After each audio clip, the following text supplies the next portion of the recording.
Now laws of intersection of sets, वही 3 law करेंगे बेटा। और ध्यान रखना इनके जनरल प्रूफ पर आप जो यूनियन वाला प्रूफ था वहां पर और की जगह में एंड पुट कर देना, जनरल प्रूफ हो जाएगा। एसोसिएटिव का जनरल प्रूफ मैं इसमें करूंगा, तो यूनियन का एसोसिएटिव प्रूफ मैंने नहीं किया था, तो इसमें एंड रहेगा, एंड के प्लेस में आर कर देना तो यूनियन वाला प्रूफ आ जाएगा। शुरू करो। It important law A intersection A is equal to A is equal to 1 2 3, A is equal to 1 2 3, then A intersection A is equal to 1 2 3 and this is equal to A. So idempotent law holds for the intersection. Commutative law for any two sets A and B, A intersection B is equal to B intersection A. Let A is equal to 1 2 3, B is equal to 3 4 5, so A intersection B is equal to 3, singleton set 3, B intersection A is equal to again singleton set 3 and these are equal. इसका मतलब क्या हुआ, these two are also equal. A intersection B is equal to B intersection A.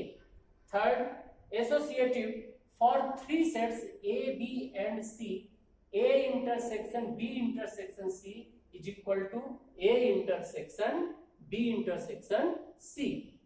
Let A is equal to 1 2 3, B is equal to 3 4 5, C is equal to 3 6 7 set. So A intersection B निकाले बेटा, it is 3, B intersection C निकालो, it is again 3। अब A intersection B किसके साथ निकालना है, C के साथ, तो इसका और इसका इंटरसेक्शन निकालो, क्या मिला कॉमन दोनों में, 3।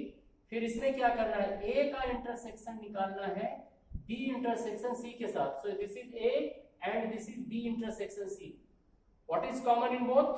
Yes, 3, so this is the 3। अब इन दोनों को देखो, ये भी 3 है, ये भी सिंगलटन सेट 3 है, इसका मतलब क्या हुआ, this is equal to this, therefore A intersection B intersection C is equal to A intersection B intersection C। General proof हो गया, करना है बेटा इसका पर्टिकुलर प्रूफ हो गया। ये प्रूफ मैंने यूनियन के लिए नहीं किया था, इंटरसेक्शन के लिए कर रहा हूं, तो जहां जहां इस पे एंड आएगा यूनियन वाले में और पुट कर देना। ओके, चेक करें। So this implies ये सिंगल सेट है बेटा, तो X belongs to A intersection B, और इसके लिए क्या होता है, and X belongs to C।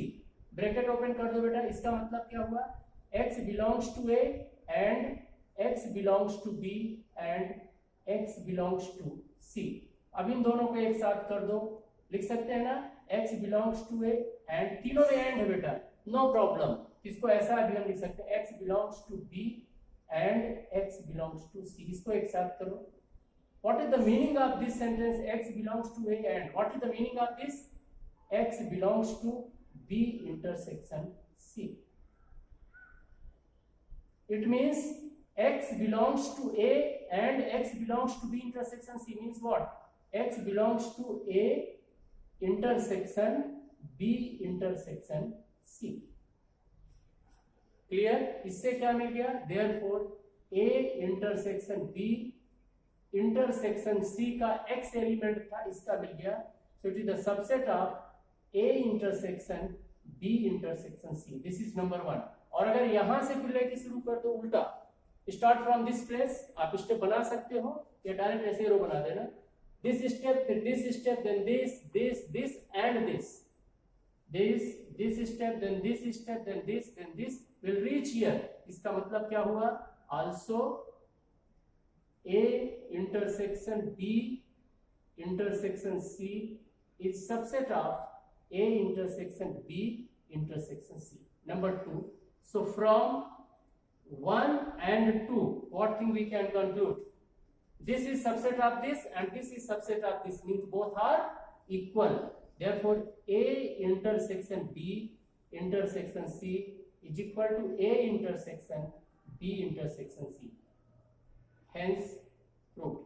बेटा इस हिसाब से पूरे का आप चाहो आपके जनरल प्रूफ देख लेना चाहिए, तो ये जनरल प्रूफ है, और ये पर्टिकुलर एग्जांपल प्रूफ एनसीईआरटी में जनरल एग्जांपल प्रूफ ही लिए हैं, बट इसकी प्रैक्टिस थोड़ी सी आपको करना है।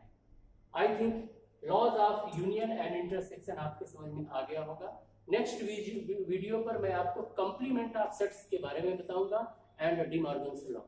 Okay, God bless.